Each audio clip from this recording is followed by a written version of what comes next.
Stacey, Beuttell. I work with WalkBoston, where I've met some of you before on a meeting that I was here earlier. WalkBoston is a pedestrian advocacy organization, and we've been asked by MassDOT and Mass Department of Public Health to conduct walk assessments in 12 communities across the state, Fall River being one of them.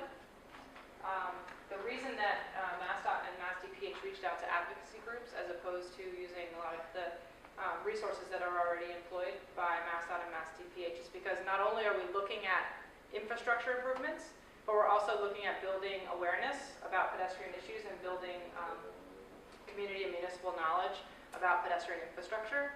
And since WalkBoston, that's one of the charges that we have through our technical assistance program, the fit was great between what we do and what MassDOT and Mass DPH were looking for. So here we are. This is our fourth walk assessment in this process. We're going to be doing 12 of them by basically Thanksgiving, hopefully, before it gets really cold. Although the weather today will change that. So with that, Kasia, do you want to go ahead? I'm Kasia, and I'm an intern at WalkBoston. Hi, my name is Laura. I'm with the Traffic and Parking Division of the City of Fall River.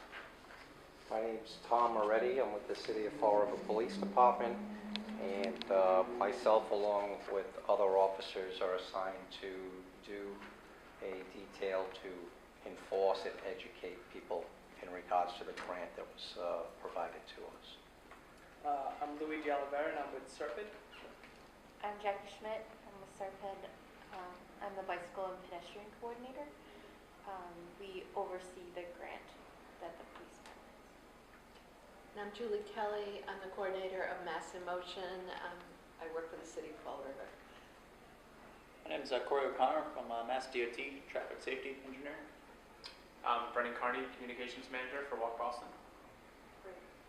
So what we're trying to do today is bring together lots of different voices to the same issue, being pedestrian safety, both awareness and education. So we have people trained as traffic engineers, people like Officer Mauretti in terms of enforcing some of the activities that are going on, traffic, you're intimately aware of the issues that are in Fall River, and of course public health with Julie being here as well. So the goal of today is to kind of get all of us to bring our perspectives to the same environment and talk about solutions to make it safer and to improve walking in Fall River. So most people, many I think, have already seen a lot of the presentation that I have, so I may or may not go through most of it today.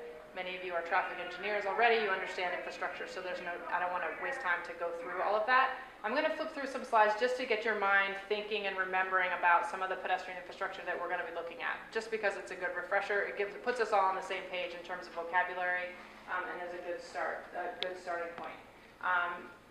You have clipboards again. So the area that we've chosen is on does everyone have a map? So this is obviously right near the Boys and Girls Club.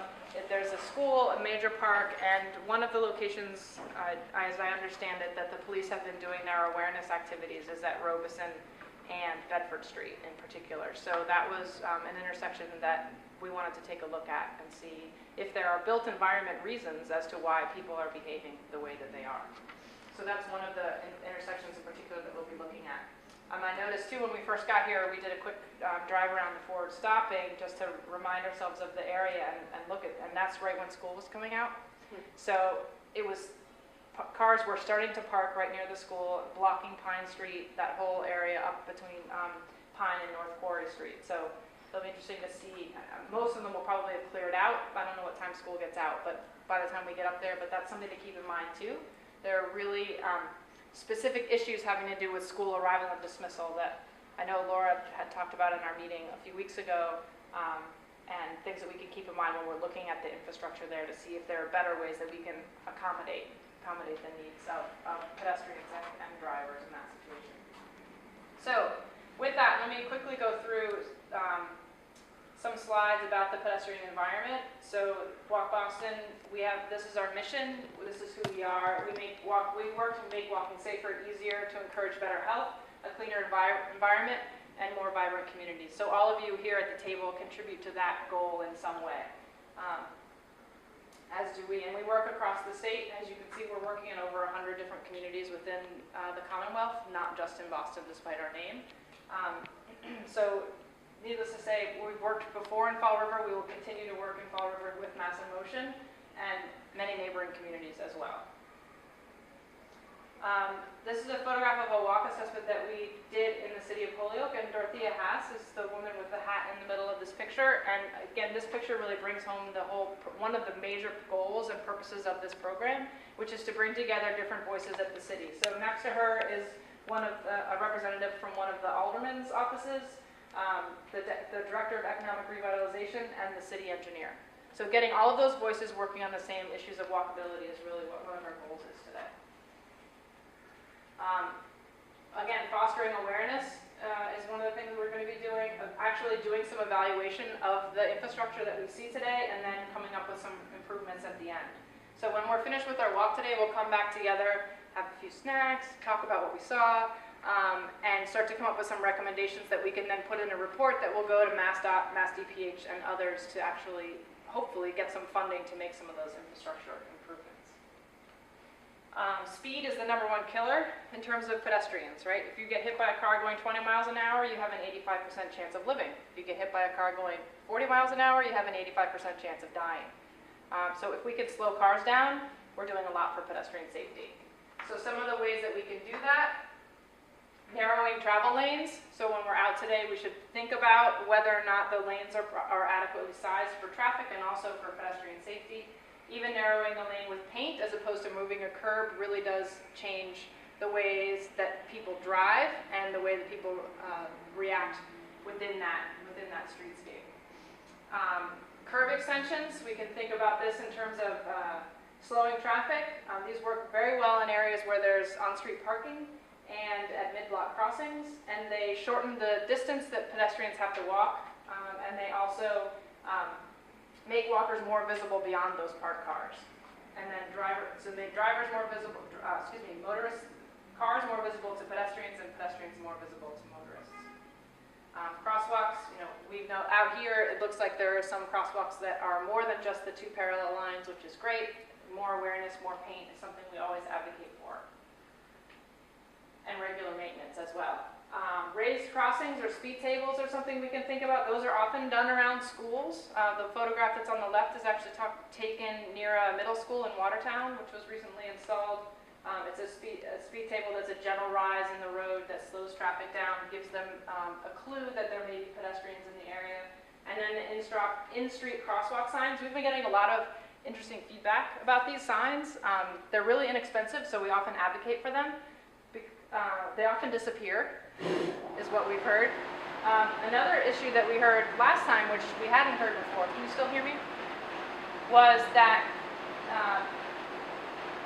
while they do a great job of educating drivers of the fact that they're supposed to yield to pedestrians, what they also do is give pedestrians a false sense of security that they can actually walk whenever they want to. In addition, they feel, even at signalized intersections where these signs are not in place, that drivers are supposed to yield to them because they're in the crosswalk, despite the fact that they're crossing against the pedestrian red light. So we've been hearing lots of different stories about the effectiveness of these. They've been studied. They're supposedly very effective in terms of alerting motorists, but it's been interesting to get the feedback from both sides. Yeah. We, as you know, just completed senior walking audits, working with WalkBoston also. And up at one of the senior housing, what we heard was that vehicles come up and see that sign and swerve around it. So although they see the pedestrian, maybe they slow down. They don't stop. They don't stop, right.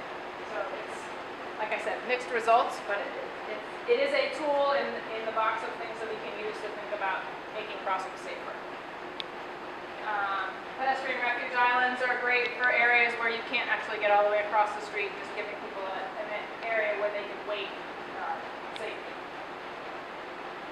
We're talking about parking that slows traffic and buffers walkers from traffic. So in addition to sort of those specific road design elements that we can install or do on around roads, there are other things that make pedestrians more comfortable and feel safer that we should also pay attention to. Pedestrian signals, obviously giving pedestrians a protected crossing at certain areas. Countdown signals are known to help give pedestrians a better idea of how long they have to cross, and they've been shown to that reducing crashes as a result. Passable sidewalks. This is the photograph in the middle is a photograph of one that I took in Springfield, right? So they finally put street lights on the street, but they put them right in the middle of the curb ramp, right in the middle of the crosswalk. So they've solved one problem, but now they have another one. So the ideas of everybody talking together and figuring out what's best for all road users is a really important thing. You'd never leave an electrical box in the middle of a driveway or in the middle of the street, and yet they're often left in the middle of sidewalks when sidewalks are redone. And then again, vegetation, that's particularly an issue in late summer, early fall. So now that schools are started again, the idea of keeping vegetation trimmed and making that sidewalk passable is really important too. Curb cuts and continuous sidewalks, we'll see this a little bit in our walk today. Just the idea of narrowing your curb cut to the point where it's, you can obviously still drive in and out, but it's not this super wide curb cut where you can just drive in and drive out quickly and feel as a pedestrian as if you're not supposed to be along that sidewalk. For example, this intersection, this driveway in Gloucester is a good example of paying attention to pedestrian needs in that the sidewalk is continuous across the driveway. It's at a reasonable slope. You don't feel like you're walking on a driveway with the cross slope that's in an odd direction. As a pedestrian, you feel like that's still your space. And as a driver, you feel like that's a place where you're supposed to slow down.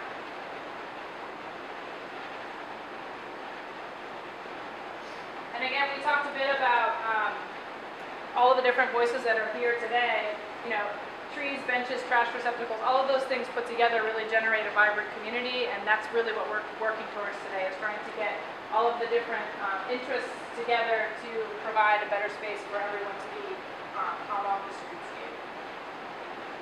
So that's the general kind of introduction that we give to the pedestrian environment before we start walking. That way we all have a general idea of what we're looking at. So we're going to take a walk now.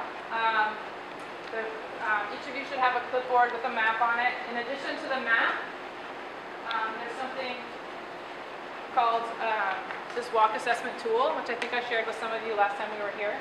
So it's important to remember, today is not an inventory of every single pop tree grate, every single broken panel in a sidewalk.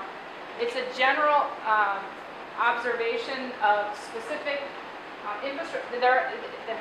It's a tough line to draw. There are specific infrastructure things that we're going to be looking at, but we're not cataloging everything. We're getting a general idea of what it is out there that needs to be fixed. This is really meant to be a model assessment. I mean, Fall River's advanced in that I think they've done 5, 6 of these walk assessments already with us. So the community is very trained in terms of the types of things that we're looking for and what to record.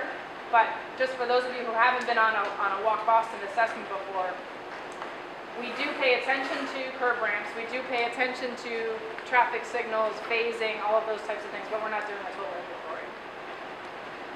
These are the types of things that we look for. We're also, to that end, not filling this out as we go along. It's really meant to be a cue sheet, just for something to look back on and think about when you're walking along. Please make notes. There's note paper as well. We will try to take down as much as we can, but we can't take down everybody's conversation. So any notes, any photographs, anything that you end up taking today, please give it to us. Feel free to forward it to us later, and we can give you that information as well. After we walk, we'll come back collectively, talk about what we've seen, make some general recommendations. So that is also a good time to share things that you've seen that may not have gotten captured when we're out there. So are there any questions? Everybody want to walk? There's water if anyone wants to take water with her. You should take before and after pictures. So ever since they did that, they Check out my really phone. really Okay, have that works. rearranged School assessments, you got all these kids running out. that it would be one way that way, one way this way, because they were both, I can't remember, I think they were both coming this way, I'm not sure. Yeah. But I know that we did change, so. Yeah, you used to come up this way. Yeah, so now we've got 18th Street, 17th Street goes one way south, and this one goes one way north. we did the do not enters. We had to do that on the road because, of course, cars started parking smack in the middle over there. So we got a lot of complaints. Oh, I see. Fall Yeah. River Animal Hospital.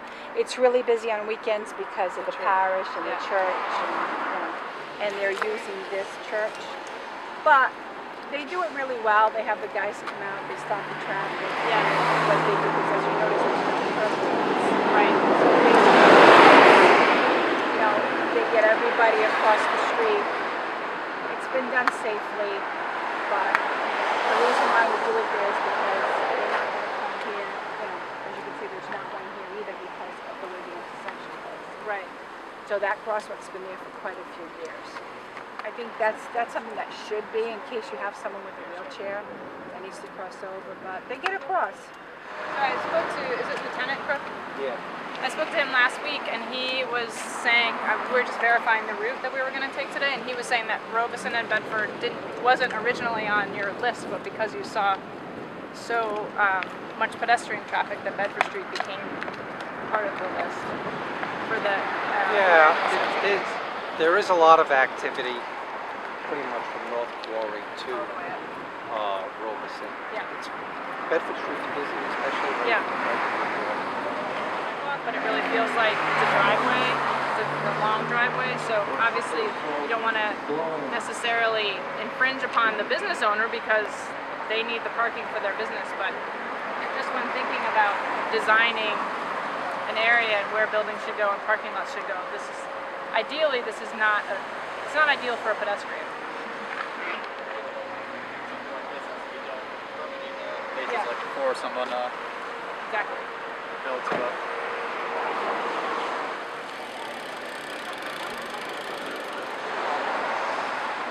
It's really frowned upon, and part of our enforcement recently has been not to ride on the sidewalk and to go with the traffic. So that's been our recommendation recently. However, as part of our survey and we talk to people, they feel safer riding their bike because that's the way they've been taught. So they need to be told. I never saw They have that to before. unlearn and relearn. So.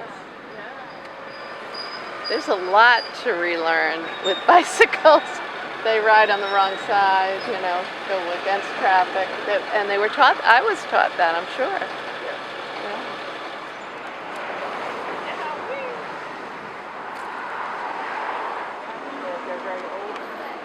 And there's one back there that's... Yeah, right by That's 3 lanes from like Pleasant to here, and there's no line, so you're going from one side, and you got people coming out of Bank 5.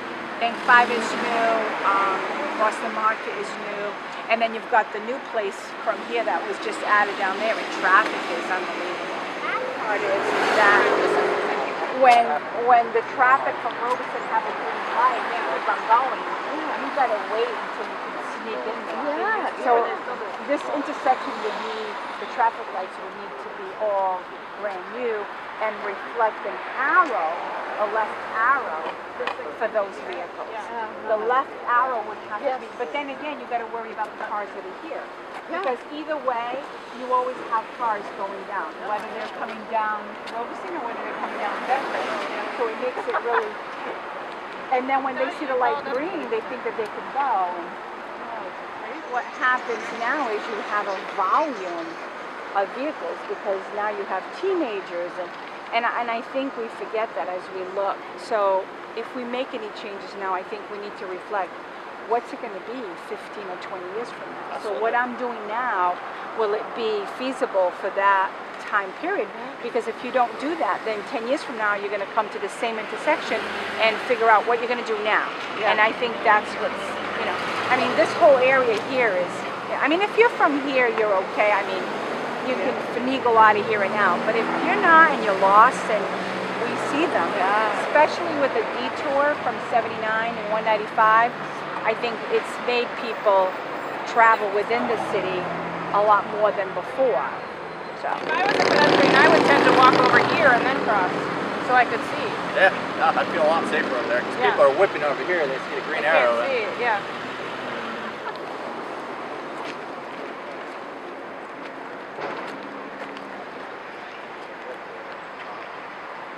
Oh yeah, there's no crossing over there at the Wendy's.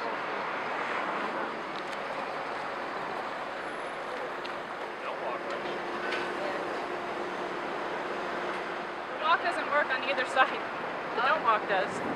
The walk bulb is out or something? But I guess with such a small crossing time, they'd have to increase the crossing time throughout the whole intersection, which I guess would Delay everything. Yeah, delay everything. So But right now, I mean, There's nothing that stops these people from turning ever left. It's the There's same nothing as- that ever stops them. oh, the yield. You're right. 'Cause the yield. There's nothing ever stops, kind of like that one there. Yeah. There's nothing that stops them. They're not under a signal. Yep. there. Yeah, they changed the whole. Got it. Yeah. There's our sign.